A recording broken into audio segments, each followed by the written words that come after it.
আমার কাছে 1 লক্ষ টাকা আছে, হুম। 1 ভরি সোনা আছে।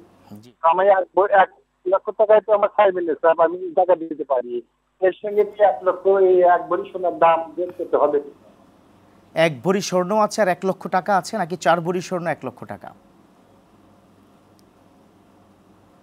আচ্ছা, 1 লক্ষ টাকা আর 1 ভরি স্বর্ণ, আমার মনে হয় এটি আমরা শুনেছি। যে থাকুন আপনি আমাদের সাথে, ইনশাআল্লাহ প্রশ্ন উত্তর পেয়ে যাচ্ছেন।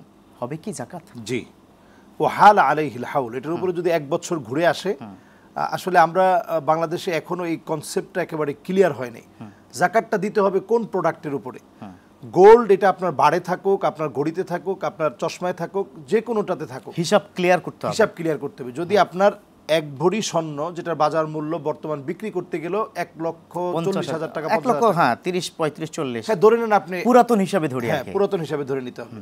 এটা ধরার পর আপনার সাথে যে 1 লক্ষ টাকা যোগ হলো, তার মানে এখন যেই ইটালিয়ান যে ফিদ্দা, ইটালিয়ান যে রূপা, এটার বাজার মূল্য 1,10,000 টাকা।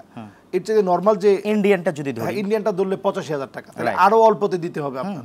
তো আপনি যদি সর্বোচ্চটাও ধরেন, তাহলে 1,10,000 টাকায় ওয়াহাল আলাইহিল হাউল, 1 বছর যদি এটার উপরে ঘুরে আসে, আপনাকে জাকাত আদায় করতে হবে লাখে মাত্র 2,500 টাকা। আচ্ছা, আমরা কেন এই কাজটা কেন করছি বারবার? আমরা টাকার সাথে আবার স্বর্ণ যোগ করছে কেন?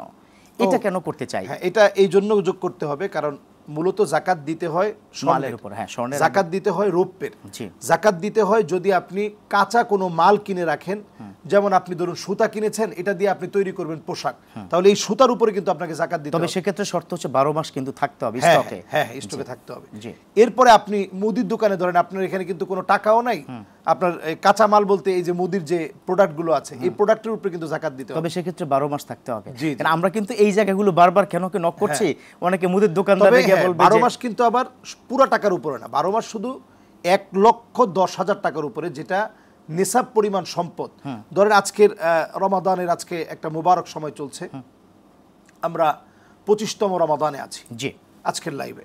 এই 25তম রমাদানে আপনি ঠিক জাকাত আদায় করলেন, আপনি আগামী বছর ওয়াহাল আলাইহিল হাউল, এটা হবে আগামী বছর 25 রমাদানে, এর একদিন আগেও না। রাইট, হ্যাঁ, এর একদিন আগে যদি আপনি ঋণগ্রস্ত হয়ে যান, জাকাত আপনার উপর দিতে হবে না।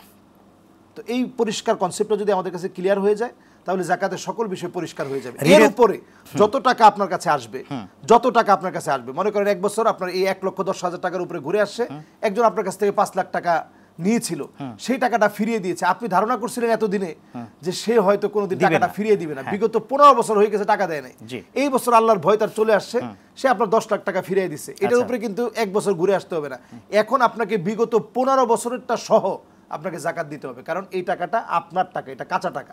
রাইট, ঠিক সেভিং এ থাকলে যেভাবে দিতে হবে, একইভাবে থাকলে যেভাবে দিতে হবে, একইভাবে দিতে হবে।